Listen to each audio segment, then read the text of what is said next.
नमस्कार दोस्तों, आप देख रहे हैं क्यूएलटी न्यूज। हम लाए हैं आपके लिए देश दुनिया की सबसे बड़ी और सच्ची ताजा खबरें बिना किसी मिलावट के। और आप हमें कमेंट करके जरूर बताएं आप ये वीडियो कहां से देख रहे हैं। सिर्फ मेड इन इंडिया वस्तुएं ही खरीदें, हमें विदेशी उत्पादों से मुक्ति चाहिए। प्रधानमंत्री नरेंद्र मोदी ने रविवार को देश के नाम संबोधन में लोगों से स्वदेशी सामान खरीदने की अपील की। उन्होंने कहा, आज जाने अनजाने हमारी रोजमर्रा की जिंदगी में बहुत सी विदेशी चीजें जुड़ गई हैं। हमारी जेब में कंघी देशी है या विदेशी हमें पता ही नहीं। प्रधानमंत्री ने कहा, हमें इनसे मुक्ति पानी होगी। हम वे सामान खरीदें जो मेड इन इंडिया है। 22 सितंबर से कितने सस्ते हो जाएंगे एलपीजी गैस सिलेंडर। जीएसटी के बाद एलपीजी गैस सिलेंडर की नई कीमतें, आज से काफी सारी चीजों की कीमत में कटौती होने वाली है। ऐसे में एलपीजी गैस सिलेंडर की कीमत में जीएसटी रिफॉर्म का कुछ फर्क नहीं पड़ने वाला है। सरकार ने एलपीजी गैस सिलेंडर पर लगने वाली जीएसटी की दरों में कुछ भी बदलाव नहीं किया है। घरेलू एलपीजी गैस सिलेंडर और कमर्शियल एलपीजी गैस सिलेंडर पर अलग अलग दरों से जीएसटी लगती है। इस जीएसटी दर में 22 सितंबर के बाद कोई भी बदलाव नहीं होगा। भारत ने पाकिस्तान को फिर कूटा, एशिया कप में लगाया जीत का चौका। भारत ने एशिया कप सुपर 4 मुकाबले में पाकिस्तान को 6 विकेट से धोया।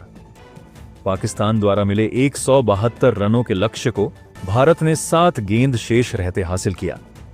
भारत की टूर्नामेंट में यह लगातार चौथी जीत है। नेपाल के बाद फिलीपींस में भारी विरोध प्रदर्शन। इस मुद्दे को लेकर सड़क पर उतरे हजारों लोग।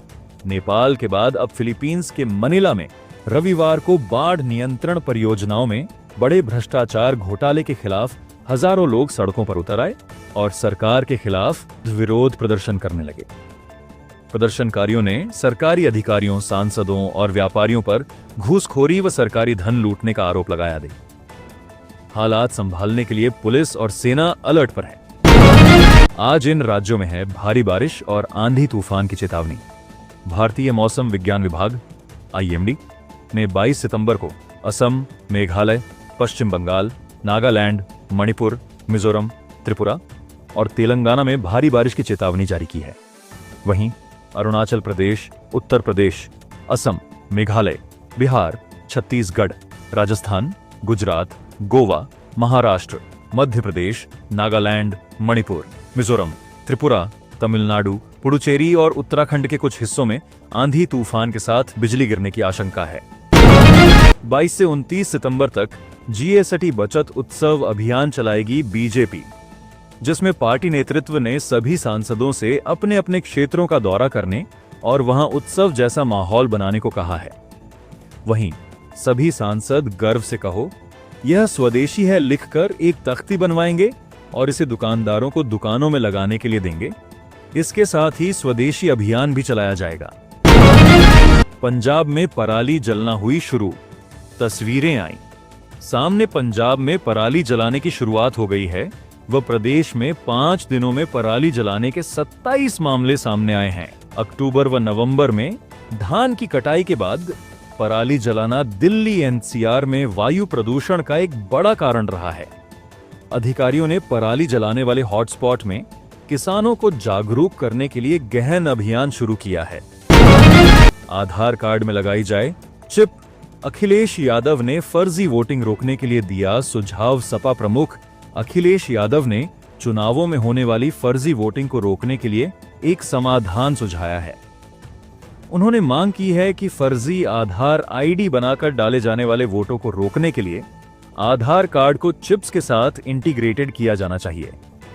उनका यह बयान चुनाव प्रक्रियाओं में धांधली के आरोपों के बीच आया है।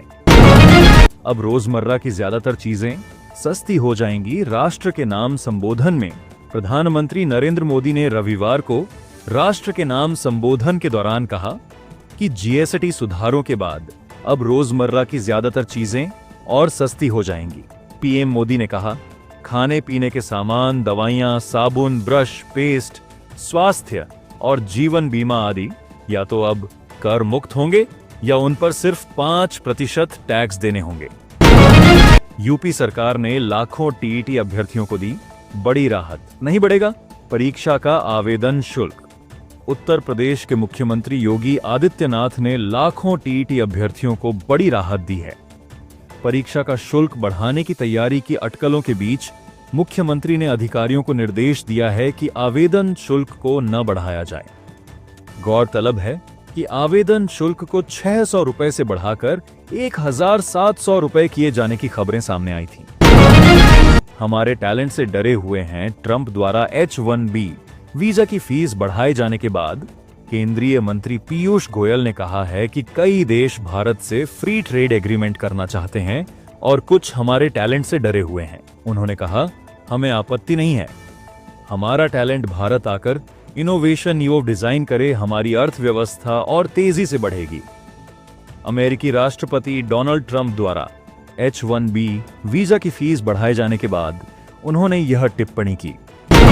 सीएम पद का चेहरा घोषित करने के बाद ही बिहार चुनाव में उतरेगी महागठबंधन।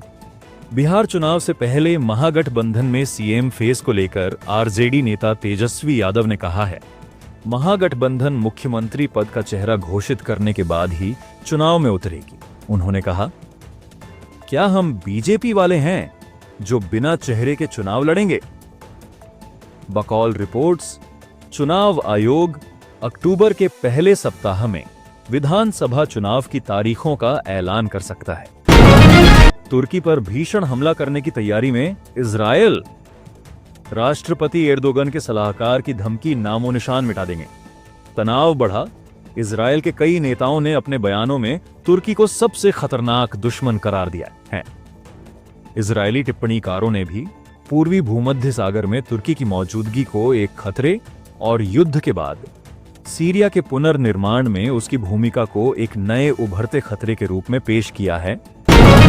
दोषी को जेल भेजे केंद्र सरकार, पीएम मोदी की मां को गाली दिए जाने पर तेज प्रताप, बिहार के विधायक तेज प्रताप यादव ने प्रधानमंत्री नरेंद्र मोदी की मां को गाली दिए जाने पर कहा है, किसी की भी मां हो, उनका अपमान करना अपराध है। तेज प्रताप ने कहा, बिहार सरकार और केंद्र सरकार से मांग करते हैं कि जिन्होंने मां जैसे शब्द का अपमान करने का काम किया है उन्हें तुरंत जेल भेजे। नेपाल के जेएनजी आंदोलन के बाद भारत में भीड़ नियंत्रण को लेकर गृह मंत्रालय ने बनाई गाइडलाइन। गृह मंत्रालय ने बड़े आयोजनों और विरोध प्रदर्शनों के दौरान भीड़ पर काबू पाने के लिए नई गाइडलाइन तैयार की है, जिसे crowd control and mass gathering management नाम दिया गया है। इसमें छात्रों, किसानों, मजदूरों की रैलियों के लिए अलग थलग तैनाती मॉडल सुझाए गए हैं। हाल ही में नेपाल में जेएनजी के हिंसक विरोध प्रदर्शन ने वहां की अर्थव्यवस्था को चरमरा दिया। जीएसटी से पहले बेंगलुरु से हैदराबाद सामान भेजना यूरोप भेजने से ज्यादा मुश्किल था। प्रधानमंत्री नरेंद्र मोदी ने रविवार को अपने संबोधन में बताया कि जीएसटी लागू होने से पहले भारत में टैक्स का हाल काफी जटिल था। उन्होंने कहा, एक विदेशी अखबार में एक रिपोर्ट पढ़ी थी जिसमें लिखा था कि एक कंपनी के लिए बेंगलुरु से हैदराबाद सामान भेजना इतना मुश्किल था कि पहले सामान यूरोप भेजते थे, फिर यूरोप से हैदराबाद मंगाते थे। तो दोस्तों, ये थी आज की बड़ी खबरें। अगर वीडियो पसंद आया हो तो लाइक और शेयर जरूर करें। जुड़े रहिए QLT न्यूज, सच आपके साथ। और ऐसी ही ताजा व सच्ची खबरों के लिए अभी हमारे चैनल को सब्सक्राइब जरूर कर लीजिए। अगले वीडियो में फिर मिलेंगे। जय हिंद।